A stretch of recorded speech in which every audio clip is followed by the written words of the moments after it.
Assalamualaikum warahmatullahi wabarakatuh. Perkenalkan, nama saya Hasan Bisri dari Prodi MPI semester 2 Kampus Akademik STT Buntut Pesantren Cirebon. Di video kali ini saya ingin menyerahkan tugas mata kuliah manajemen kelas yang diampu oleh dosen Bapak Faiz Hamka SHI MPD. Baiklah, saya langsung saja ke materi yang ingin dibahas, yaitu tentang hambatan-hambatan dalam pengelolaan kelas. Kelas adalah ruang lingkup proses pembelajaran yang dimana ada seorang siswa dan ada seorang guru, dimana siswa tersebut menangkap hasil materi yang telah diajarkan atau diberikan oleh seorang guru. Terkadang di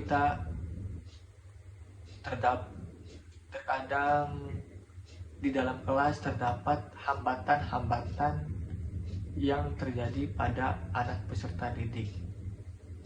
Sering kita menemui anak didik malas belajar atau tidak sering berangkat karena adanya hambatan dari masalah sosial atau masalah keluarga dan lain sebagainya atau ekonomi. Di materi kali ini saya akan membahas yang pertama adalah pengenalan masalah pada anak, dan yang kedua jenis masalah pada anak. Yang pertama, saya akan membahas yang pertama terlebih dahulu, yaitu pengenalan masalah pada anak. Berbagai bentuk perilaku anak akan ditemui oleh guru di sekolah, seperti anak agresif, tidak bisa tenang dan suka bertengkar, pemalu, dan lebih suka menyendiri, introvert, atau kadang suka menangis. Ini adalah sebabnya hambatan dalam proses pembelajaran, sehingga pembelajaran tidak membuahkan hasil yang maksimal. Oleh karena itu, guru perlu mengerti bahwa perilaku tersebut ada sebab atau latar belakangnya. Guru perlu mengetahui penyebab. Oleh karena itu, guru perlu mengetahui penyebab dari masalah-masalah yang dihadapi oleh anak tersebut. Nah, jika sudah mengenali masalah pada anak, saya akan membahas tentang jenis masalah pada anak.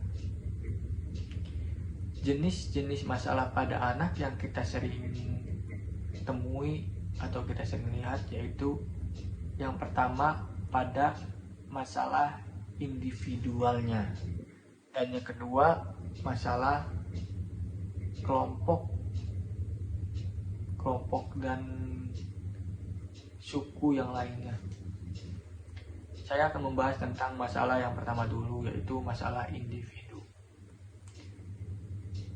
Sering kita mengetahui ada siswa yang malas belajar karena masalah individunya.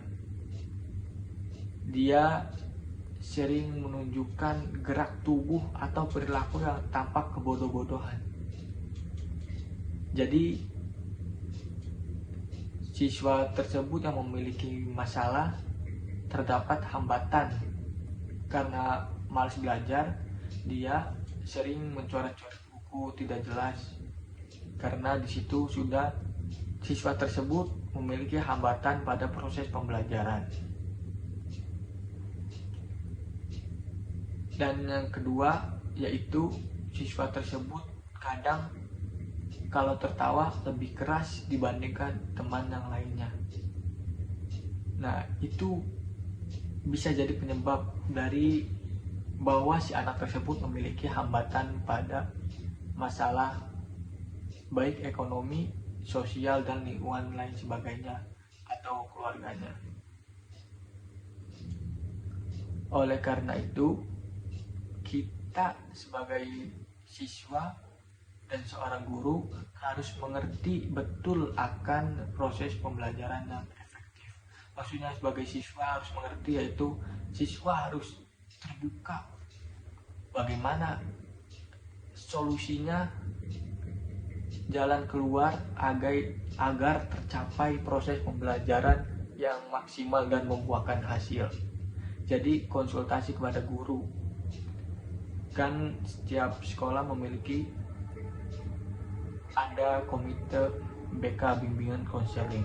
Nah, kita konsultasi tuh ke guru BK tersebut. Bagaimana caranya agar proses pembelajaran tercapai dengan maksimal. Dan yang kedua adalah masalah kelompok. Masalah kelompok sering terjadi di kalangan pondok pesantren.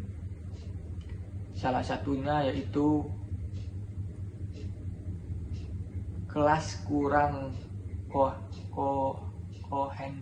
komprehensif. Misalnya perbedaan jenis kelamin, suku, dan tingkatan sosial dan ekonomi. Sering di kalangan pesantren tentang masalah suku. Kadang teman sebayanya ada yang mengejek suku yang beda dari suku pada anak tersebut. Misalnya suku Jawa gimana dan suku Papua gimana. Banyak dari kalangan siswa yang melanggar akan aturan proses pembelajaran dan menyebabkan pembulian. Pembulian maksudnya siswa tersebut misal dari asalnya NTT atau Papua disebutnya kulit hitam. Nah, itu menjadi penyebab hambatan dalam proses pembelajaran. Hal ini sangat tidak dibolehkan karena menyangkut hambatan-hambatan dalam proses belajar. Oleh karena itu, seorang guru dan siswa harus memiliki teknik preventif dan teknik kuratif. Teknik preventif adalah tindakan pencegahan suatu hal negatif agar hal buruk tersebut tidak terjadi. Caranya bagaimana? Caranya yang pertama, sikap terbuka. Seorang siswa harus bersikap terbuka kepada guru. Misal kita diejek nih sama teman dengan sebaik kita atau kelas yang lainnya. Pak, saya sering diejek gara-gara asal saya dari Papua, kulit saya hitam. Nah, kita bisa konsultasi kepada guru bahwasanya kita juga suku dari budaya dan suku dari Nusantara ini, Indonesia gitu.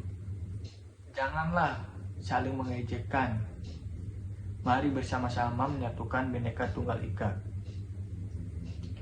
Dan yang kedua, caranya itu dengan empati.